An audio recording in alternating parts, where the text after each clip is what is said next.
The teachings of Rabbi Ephraim Sprecher, Dean of Students at Diaspora Yeshiva on Mount Zion, Jerusalem. Today we're speaking about, actually one of my students asked me this question. He is on an archaeological dig, and he volunteers, and he found some ancient idols in the archaeological dig. So he asked me a question. What did he ask me, Elisheva? Whether he can keep it and sell it to make a profit, or adopt them and take them home. Right? Adopt an ancient idol. Is it okay? No. Who said? Well, let's take a look. Let's take a look at side number one. Or there's only one side. Side number one, source one. Is there a way that we can keep an ancient idol if we find it a dig? Or if you go to the Israel Museum, are you allowed to look at the idols there? If you work there, can you dust them off and polish them up? Is there a heter to do that? Avodah Zarah is a terrible sin, and you're not allowed to benefit from Avodah Zarah. So let's take a look at source number one on side one. Goy she'osa Avodah Zarah muteres atzis abed yifichach yochel levatla. It says over here on source number one that a non-Jew who worships an idol, he can be mevatel the idol. How do you say that in English? He can annul it. He can annul the idol. A Jew cannot annul an idol, but a non-Jew who worships an idol, if he annuls it, then that idol is no longer what? An idol. Now it's a piece of furniture. Aren't you glad you came today? Look at source number two. Okay? Source number two. That's why I made copies, so you shouldn't think I'm off the wall. Okay? Source number two, Ketzah Mevatla. How does a Jew cannot be Mevatla an idol, but a non-Jew can annul an idol, and therefore the idol will become permitted like a piece of furniture. How does a non-Jew Mevatla an idol? Source number two, Ketzah Mevatla. Reb Meir Omer, Achiyaka Berkonis Vayochal. If you want, he takes a hatchet and he mutilates the idol. He cuts off part of the idol.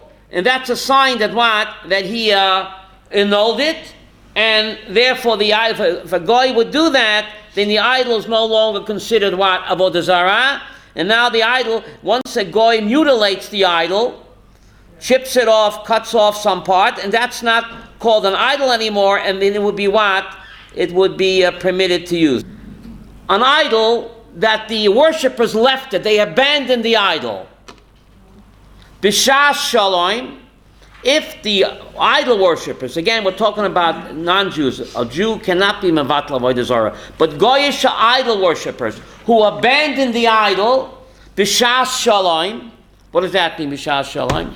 In peacetime, muteres, then that idol becomes what? Marty, mutar. You can use it for, please take the sheet for your son, he might enjoy this. Muteres. B'shas melchama asura. But if the goyim abandon their avodah zarah in wartime, then the idol remains what? Asur, because we say that what? He ran away, he was afraid, right? And he'll come back when the war is over. But if a goyim abandon their avodah zarah during peacetime, that avodah zarah becomes what?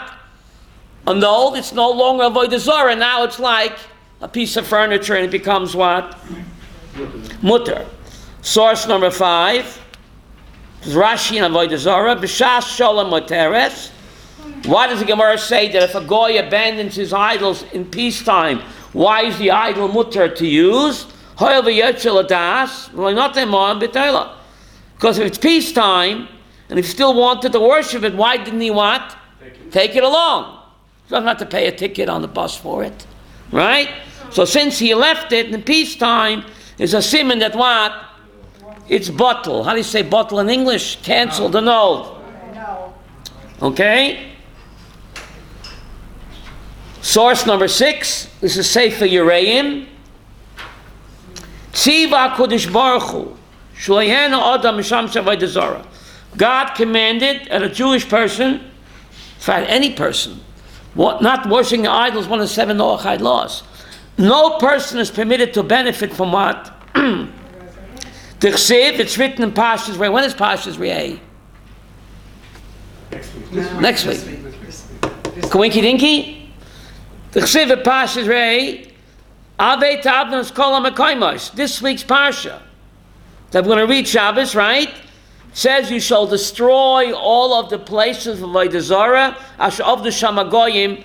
When the nations worship there, you come to Eretz Yisrael, you have to destroy the Getchkis and the Avodah Zarah.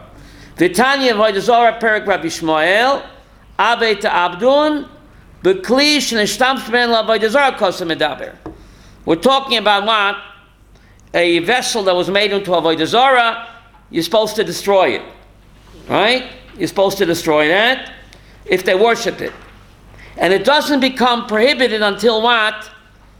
Until they worship it. It becomes prohibited only when what? When they worship. Before that, it's not usher. So the lady asked me before, well, how do we know that they can be mevatel avodah zarah? Source number 6. Vein oisim elo atche yavodu behen. And it's only usher only after the non-Jew worships it.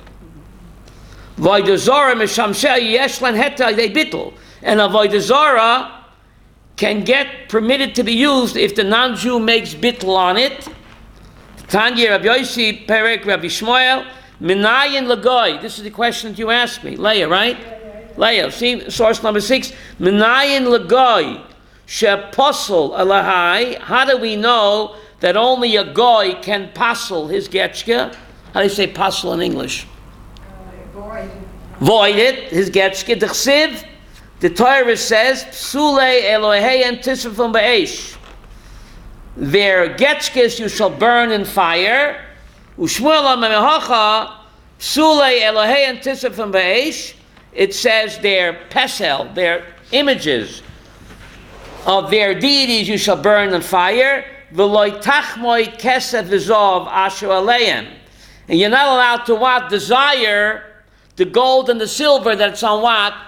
The Virgin Mary, on the J.C. Penney statue. But then it says, you hear, Marty, the question? The Torah seems to contradict itself. First it says, you shall destroy their getchkes in fire.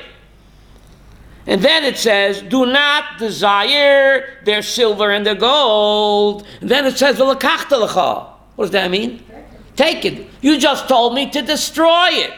You just told me, Yosef, not to desire the silver and the gold from the statues. Hakman says, see, that's why you can't study Chumash without what? The oral Torah. Tradition. Hokeitzat. How is it possible? First you tell me destroy the avodah zarah on fire, and don't desire the gold and the silver. And then you say, no, Chava. Hokeitzat. What's the next word?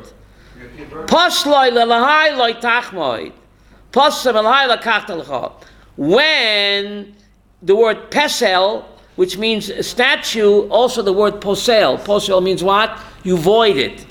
If they worship it as a getchka, then you cannot desire what? The golden statue. But if the goy pasels his getchka, the word pesel is the same word as what? Pasul. Right. If the goy voids his avodah zarah, then what, Leah? Then you can take it and cash it in. So let's take a look over here. Source number 7. Rambam Hilchas Avodas Kachavim.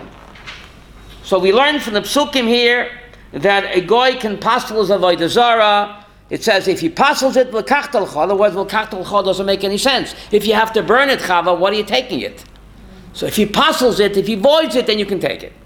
Now the Rambam codifies this in source number 7. Avodah zarah shel goyim shebitla goyim. An avodah zarah of non-Jews that only a goy can be mevatel. Koidim keshetova yidei Yisrael. Before the avodah zarah comes into the hand of a Jew.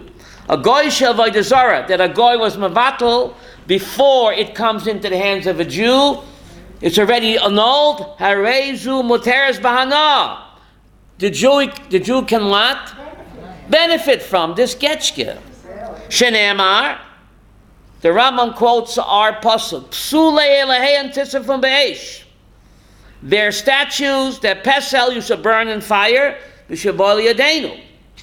when it comes to our hands. And they goyim still attach worship to it, they still worship it, then you must destroy it. Aval, but in Batlam, but if the goyim have what? Annulled, puzzled this statue, Hare Elu Matorin, then this statue is what? Mutter to benefit. Ketzad Mavatla. This is the Rambam. How does a goy, remember, a Jew cannot annul a getchka, only a goy can. But on side number 2, source number 8, Ketzad Mavatla, how does a goy annul a avodah zarah? So what? I could take it home.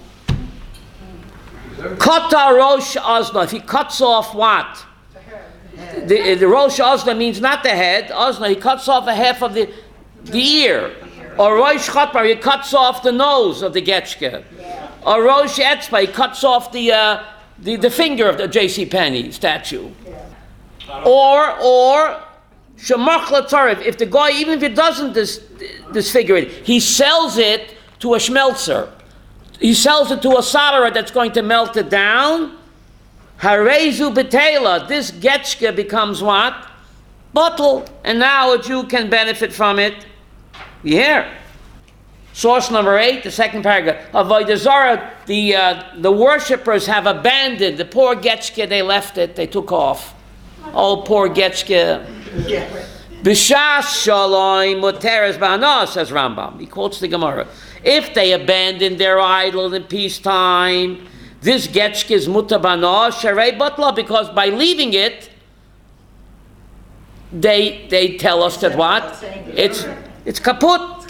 B'shas milchama asura. But if they abandon their getchke in wartime, the getchke remains asur. Mipnei shelo yinicha mipnei milchama. And when the war is over, they'll come back. They'll come back, salami, they'll only to worship it again. Avodah Zarah, listen to this. Shenishbra me'aleh. Let's say a getchke fell down by itself, or someone pushed it, it fell down and got all smashed up. It got smashed up, broken up. It's usher. It's still usher. If nobody was mevatel it, if it fell down by accident, it still remains usher because no one has what? Annulled it yet. Lefikach, therefore, source number 8, second paragraph. Hamotzi shivrei avodah zarah. Someone finds broken pieces of what? Of a getchke. It remains what? Osir shema, perhaps. Loi bitlu hagoyim. Perhaps the goyim have not what?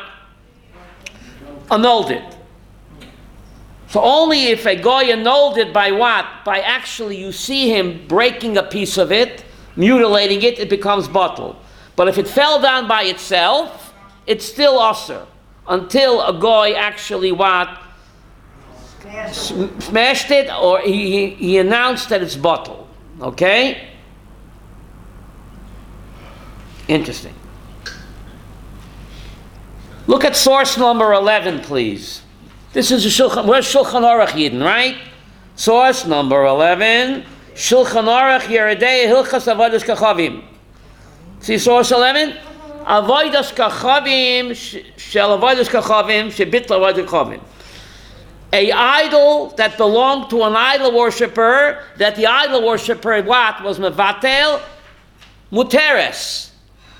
That getchke becomes mutar to use. Avol Yisrael, Eina yochel levatel avodas kachavim shel avodas kachavim. A Jew cannot annul his own getchke, and not even a getchke of a goy. The kolshkein shel Yisrael eina levatel elamis. So only a goy can be mevatel avodah zarah of a goy, but he can't be mevatel avodah zarah of a Jew, and a Jew cannot be mevatel avodah zarah. It's exeris hakosuf. That only a goy can. The koshken shel Yisrael ain't no batela shalamis. But a Jew cannot annul. For a Jew who worships an idol, that idol remains also forever. For Yisrael ain't bitl avodah zarah la'olam. Only a goy can do that. Okay? So that's what it tells us over here. Now let's get to crunch time. What about you find an idol at a dig? Or you go to the Israel Museum, are you allowed to take a picture of the idol and pose next to it? And if you work there, can you dust it off? I don't know. Look at number 12 and fasten your seatbelts. Number 12, the Chazoin Ish. You cannot get more Haredi than the Chazoin Ish. Look at source number 12, Gershom. You see that? Chazoin Ish, Yeridea. Akum she'enichoi avdeha b'shas shaloi moteres. Goyim that abandoned their avodah zarah in peacetime, moteres, you can use that idol. B'shas milchama, as a teddy bear to help you fall asleep. Or sell it, worth a lot of money. B'shas milchama asura, but in wartime, it's also because we figure when the war is over, they'll come back and what? And worship it again. Nire, listen to this, the Chazayin Ish. The ein zeh medin bittel, the kota rosh ozno, why? Just because they abandoned it, they didn't mutilate it. Why is it us mutar? If they abandoned the Getchkin peacetime, they didn't mutilate it. Why does the Gemara say that it's mutar? If they cut off the head or the nose or the ear, I understand why it's mutar. But over here, they just left it. Why is just leaving it, Beinish? Why is that what? Mutar. Elotama, what's the reason why it's mutar? The chol shavdasel nisbatla midei of del mutar. Tremendous heter here. Mutar is what? Mutar means permitted. The reason is that if the people no longer worship this statue, there's no one around who worships, even though it's not mutilated. The very fact that all of its worshippers are what? Gone with the wind, that makes it what? Mutar, permitted. Yir chazaynish, kamrin alel, the Leslie, yeah. Alma, I'm reading source number 12. The lab the adas of the elisha matzula of the betela. The nearer the tama the nicha b'shas mochama aser. Why is it aser in wartime? Because what? They're not miyayish. What does miyayish mean? They don't give up hope. When the war is over, they'll come back to worship it, right? But in peacetime, b'shas shalom, afagav the ikal meimar. Dilma akum mishkav. Maybe what? Some other guy will come and worship it. Mikol makaim kivish v'nicham baratzayin. Once non-Jews have left their idol willingly, no one forced them to leave it, even though they did not physically what? Mutilate it. Muchach the ein chashina leklal.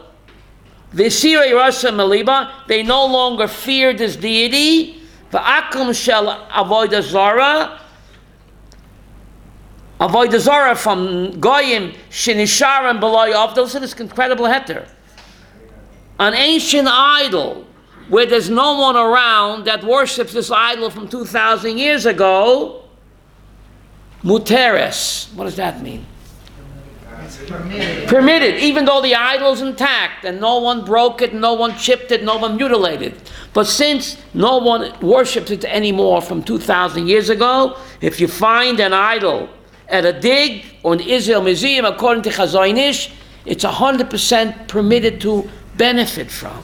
Unlike Buddha or J.C. Penney, people still worship, so that remains avodah zarah. Right. But an ancient idol, where there's no one around who still worships what? The Canaanite fertility god, or the Baal or the Molech. So if you find those statues, incredible as it sounds, Chazayin Ish says that what, Zisol? You could take it home and adopt it. Isn't that incredible? That's pretty, right? Rabbi, question. So you can adopt an old idol, right? But the question is, maybe it was a Jewish idol, if you find it a dig, and a Jewish idol can never be nullified. How do you know that this statue that you find from 2,000 years ago maybe belonged to a Jew? Because the Jews are worshiping idols 2,000 years ago. Right. So we go, the Chazoni says, Batal Barov. Rove of the worshippers were what? Were Goyim. So it's Batal Barov, so we assume that this statue from 2,000 years ago belonged to a Goy, because most of the idol worshippers were Goyim, and since there's no one around today who worships these statues, it becomes what? Mutter, incredible. So if you find a statue at a dig, you're permitted to what? Sell it. And you can work in the Israel Museum, and you can dust off the idol. That's pretty incredible, right? If you go back to source number 6, because we read it yesterday, it says, if you go back to source number 6, and you look inside, that's the whole point that the Sefer Yereim is making. One verse says, you shall burn it with fire, and not desire the kesef and the zov, and then the next verse says, v'lakachta lecha. But if it's not 1 minute. So how could you take it if you have to burn it and destroy it? So therefore, the Gemara darshans, if the guy was mevatel the avodah zara, there's no one around who worships it, then that golden statue becomes what? V'lakachta lecha. What does that mean? You can take it. Take it. Go for the gold. When is it osir? When can't you desire it? When people are still worshipping it. But if no one is worshipping it anymore, it becomes nullified by itself, and you can take it. You can take it. You can't desire to take the gold if there's active worshippers on it. But there's no one around who worships it anymore, and it belonged to, we assume it belonged to a guy, because the majority of statues belong to Goyim, so therefore it's what? The Torah says, v'lakachta lecha. If pasloi, it became nullified because no one's around to worship it, then the Torah says that you're permitted to what? L'kachta l'cha. Otherwise, the l'kachta l'cha doesn't make any sense. So it's only usher, like a Buddha, a J.C. Penney, a gold cross. So there's still people worship it, so that retains its usher. But an ancient idol, like the fertility goddess, whatever it's called, whatever it's, Asherah, no one around that worships it, so therefore there would be no what? No issue to what? To trade in it. How could your question, Leah, how could the Chazoni say that this idol's bottle, no one mutilated it? There's no one around. How could it be bottle? Just because there's nobody around. So who says it's bottle? The Gemara seems to say, like Leah said, in order to be bottle of the Zohar, you have to chip it, chisel it. And no one did that. So he deals with that in source number 13. Yesh tamua. You see that? Mishnah Rucha. In Avodah Zarah. The Nan Hasam. In source 13. Avodas kachavim shinshicha avodah. Idols that were abandoned by its worshippers. B'shas shaloi muteres. In peacetime, they left it, even though they didn't chisel it. They didn't mutilate it. It's mutar. Mishim de yesh pozeh din bittul. The very fact that they abandoned it, it automatically becomes annulled and voided, even though it was not physically what? Mutilated. Why? Your question, Leah. There was no Maisa bittul done. There was no mutilation done. So why does the Talmud say that it's bottle? The Chaim Besugas HaGemara de La'el, the Matzlo Kula B'Medif Nisan, the Hasam, the Arminasham, Ditno, whatever, okay. So going back down to the punchline, where it's underlined there, Ma'aseh Shabit L'Daim El Meila Batla B'Teila B'Kol Zeh Muchach. See the last two lines in source 13, Leah? I think it's underlined, no? B'Kol Zeh Muchach. From all of this, it's what? How do you say Muchach in English? I say Muchach in English, Marty. Muchach. It shows the Lebitl. What's the last line? Chava. The Lebitl ain't what? Ain't tzrichin l'maisa bitl. To cancel a getchke, to avoid a getchke, you don't need to do a physical act of annulment. Ella what? Ella. Umdana al machshavtai. Machshavtai, what does that mean? Shumavatalai. It's totally in the das of the person. Batlahi, it's batal. If the person abandoned it and left it, or he's not around anymore, Even though the idol was not mutilated physically, it still has a din, Yosef, of what? Of nullified and void. V'ein b'zeh issa shel avodah zarah, and there's no more what? Forbiddenness about it. V'hutra b'hana, and it's completely what? You can benefit. You hear? Come on. What do I say? My handwriting, Marty. Can you read my handwriting there? What does it say there? Kimo bitl chametz. You don't see it. Bitl chametz, right? Imavatul chametz. Gemara avodah zarah. Bechayfetz. Now we have a shaila. Chayfetz shel avodah zarah. Listen to this. You don't have it on your sheet, do you? No.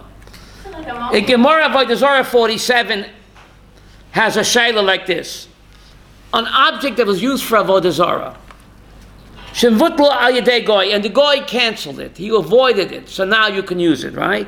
It's not avodah zarah anymore, right? Mutar b'hana, shekvar ein avodah zarah, right? Tractate avodah zarah, page 47, says an object that a goy worships avodah zarah, and he canceled it, he annulled it. It's not avodah zarah, it's mutar b'hana. The Gemara wants to know, can I use that for chayfet shel mitzvah? Are you getting this? A goy used the arba minim, the lulav and esrog, for a getchka. Or a goy used a shofar for a getchka.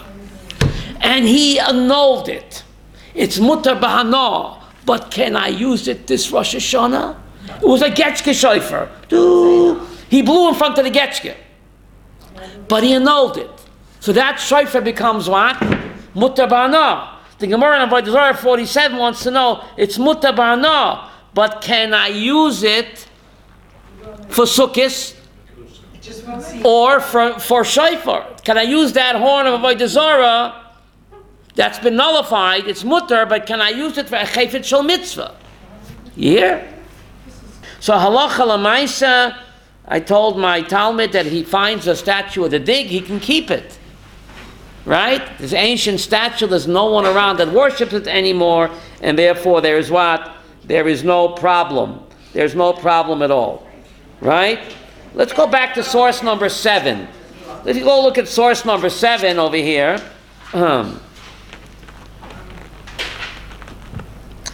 There's a Rambam, Avodah Zarah shel goyim, shebitlu goyim kodem shetova yedei Yisrael, arezu materes b'hana. Right? Avodah Zarah of goyim, source number 7, on side 1. That a goy was mevatel it before it came to the hands of a Jew, harezu materes b'hana. This becomes mutar b'hana, shenem psulei aleim tisra from beish, p'shvol yadeinu. V'hein og melhus, avlim batlam, but if it's already nullified, then the Rambam rules that this statue, it becomes what? Mutar b'hana. Okay? Now look at source number 7 in my handwriting. You see that? In Pashas Vayishlach. You see that? Clay, is it clear? Source number 7 in my handwriting? Pashas Vayishlach Lamed Hey. Remember, Shimon and Levi killed out the whole city of Shechem. Remember that? So then they looted the city, right? Vayomer Yaakov el Beisa. Yaakov says to his household, after they came back with all the loot from what? From Shechem. What does he say to them? Hasiru elahei nechor. Get rid of the getchkis. It's among you. You took a lot of booty from what? From Shechem. There's a lot of getchkis there. Get rid of it. Manala Beisel. I'm going to go up to Beisel and worship Hashem. So the Ramban asked the question, what is the Bnei Yaakov doing with Getchkis? They're Haredi kids. They went to Mir Yeshiva. Why did Yaakov have to tell them, hey, Kindalach, close your Gemura and get rid of the Getchkis? What are they doing with Getchkis? Yaakov has to tell his sons to get rid of the Getchkis. Bnei Yaakov are Haredim. Why do they have Avodah Zarah?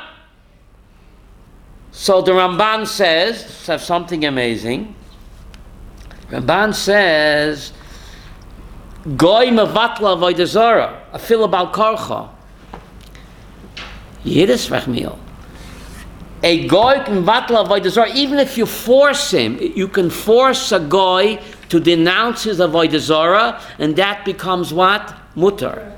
So Ramban says something amazing, that the Bnei Yaakov forced the Shechemites to what? denounced the Getchke. So they forced them to do that, and a goy can vatal avodah zarah even bal karcha. So this had no din avodah zarah anymore, even though it looked like a statue. But since the Bnei Yaakov forced them to be mevatel, it's no longer avodah zarah. But Yaakov told them, listen, do lifnim mishurat hadin. It looks like a lahei nechar, even though technically it's no longer a getchke because you forced them to be mevatel it. But it still looks like a getchke, and we're going to worship Hashem in Bethel, so do lifnim mishurat hadin, and therefore what? Get rid of it anyway. Right? Lifnim mishurat hadin. Min hadin, you could keep this because it's no longer a getchke. You forced the goyim to denounce it. And you can force a guy to denounce avodah zarah verbally. It's no longer avodah zarah. But lifnim mishurat hadin, therefore Yaakov said to what? To get rid of it. Okay? To get rid of it. Now, someone asked me another question. In the Israel Museum, there's a mummy there. Not a daddy, there's a mummy. Can a Kohen go in there? A Kohen is not allowed to have tumas ohel, right? A Kohen is not allowed to come under the same tent with a dead body. Can a Kohen visit his mummy in the Israel Museum? Side number 2, the Rambam Tumas Meis. I think it's in my handwriting. On top of side number 2. Is it in my handwriting, Chava? Rambam Tumas Meis, Perik Aleph. Echot hameis mi Yisrael oy min hagoy mitam magamasa. The body of a dead Jew and the body of a dead non-Jew, if you touch it or you carry it, you become tamei. Vein hagoy mitama ba'oyel, but a goy is not mitama tumas oyel. That means you walk under the same roof with a dead goy, you're not tamei. Even a Kohen. Okay, listen. So if you touch a dead guy, you're tamei. But if you're under the same roof with a dead guy, your shabati, you don't become tamei. The dover zeh Kabbalah. It says in Lechemes Midyan, kol nogeya b'chalal. It says when you come back from the war of Midyan, if you touch a dead body of a Midyanite, then you become what? V'lo hiskir tumas oyel. And the Torah doesn't mention tumas oyel by a goy. So the Rambam rules that what? That a Kohen can go into the Israel Museum as long as he doesn't touch the mummy. You hear? You can't touch the mummy? Because it's probably behind glass. Okay. It's probably, separate. So since the mummy is a goyish mummy, it's a mummy of a pharaoh. So it's a goyish body. So therefore, according to the Rambam, a Kohen could visit his mummy in the Israel Museum because there's no tumas oyel by whom? By goyim. Now the Kesef Mishnah wonders, Afagav de Rabbanon pligi al Rashbi. This is Rashbi's opinion. But the rabbis disagree. But the Rambam paskins like the Rashbi that what? That there is no tumas oyel. How do you say tent tumah? How do you say walking under the same roof? There is no tumas oyel by a goy, and therefore, according to the Rambam, you would what? A Kohen could visit his mummy in the museum as long as he doesn't touch it. Now, you have to be very careful, Kohanim, today, if you go on the whole Bar Ilan Street, and you're walking the street and there's branches hanging over from the cemetery, there's a sign Kohanim have to cross the street. Because if the tree trunk is in the cemetery and the branches hang over into the street and the Kohen walks under the branches, even though he's not in the cemetery, he becomes what? Tumas meis, tumas oyel. Because that's a Jewish cemetery. If it was a Goyish cemetery, it wouldn't be a problem. Isn't that incredible? That's incredible. What? How does he rectify it? No, if he walked by mistakenly. All right, so he has to wait for the paraduma ashes. But he's got to wait anyway, because everybody has. Okay? But if he goes to the mikveh, it's not... Doesn't help. Tumas meis mikveh doesn't help. But if his You need mother paraduma ashes. passes away, can he go to the cemetery? Oh, so the 7 relatives there's a mitzvah, just like there's a mitzvah for a Kohen not to come in contact with a dead body, there's another mitzvah that for the 7 relatives, he must become Tameh. You hear? Father, mother, brother, sister, son, daughter, spouse. A Kohen is not allowed to come in contact with a regular dead person, but for his 7 relatives, he what? He must become Tameh. So is that the same? Unless he's the high priest. Okay, but is that the same as it, let's say he's walking down the street under a tree and he becomes Tameh the same way? Is it the same thing? Tumasoyel, he becomes Tameh. Okay. Right? He becomes Tameh. I know what's bothering you. If he's Tameh once, how can he become Tameh again, right? It's like eating 1 cheeseburger, I might eat another cheeseburger. I already ate 1 cheeseburger, so what will it hurt to eat another cheeseburger? So every time you have another cheeseburger, every time you become Tameh again, it's another sin. You're piling on, right?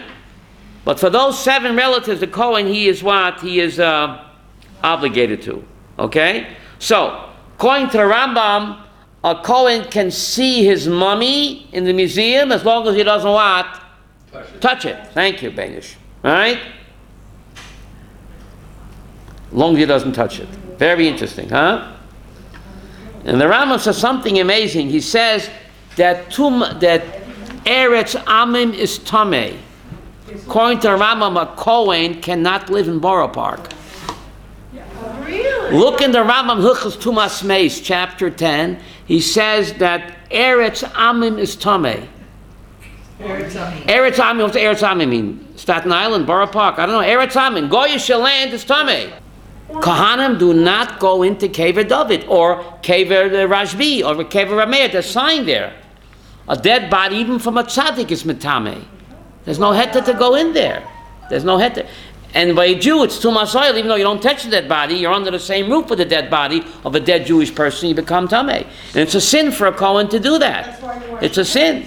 Washing hands doesn't help. You need red cow ashes. And a Kohen is not allowed to become Tameh. Only to his 7 relatives. So what Only- happens? 7 relatives and a spouse. That's one of the 7. Father, mother, count with me. Father, mother, son, daughter, brother, sister, spouse. How much is that? 7. Grandmother, grandfather doesn't... No, those 7. Wow. So just like he has a prohibition not to become Tameh to anybody, he has a mitzvah to become Tameh dafka to those 7. The only exception is the high priest. The high priest not even to his own mother. But today there is no high priest. And the other exception is a meis mitzvah. A meis mitzvah, even a Kohen Gadol has to. There's a dead Jew around, dead Jew, even there's 1,000 goyim there, but there's no other Jew to bury him, then even the high priest has to what? Bury him. Kavod hameis. Kavod hameis, it's unbelievable. Kavod hameis is doichet the Kedusha of the Kohen Gadol even. His own mother he can't go to, the Kohen Gadol. But to a meis mitzvah, there could be thousands of non-Jews there. But he's the only Jew, he has to be Metameh, the Kohen Gadol. Look how the Torah values the kavod, the dignity of a human being even after he's dead. Alachas kama v'kama, you have to value the person when he's what? When he's alive. It's a tremendous musar for the month of Elul. Right? What does Elul stand for? Everybody knows Anila Dodi Dodli, right? Yeah. But it also stands for Elul. Ahuv lamala v'nechmad lamata. Elul. Ahuv lamala, what does that mean? Beloved to the one above, but don't forget v'nechmad lamata.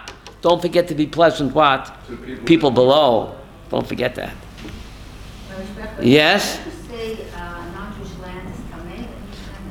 The Rambam rules, it's like more in Gittin, that Eretz Amim Metameh. That's right. So how could a Kohen live in Shmutz Loretz? I don't know. Huh? Eretz, the Chachamim were goyzet tum on Eretz Amim. And the amazing part is that the Rambam codifies it in Hilchos Tumas Meis. So according to the Rambam, a Nazir and a Kohen cannot live where? In Flatbush. I mean in Lakewood. Get away with it, right? You look at the last Shach, Rabbi Avraham, Shapse Cohen. The Shach stands for what? What's his name? The Shach. Shapse Cohen. Where did he live? He lived in Poland in 1648. So he has a whole pilpul there. How could I live in Poland? Okay, there's no El Al in his day.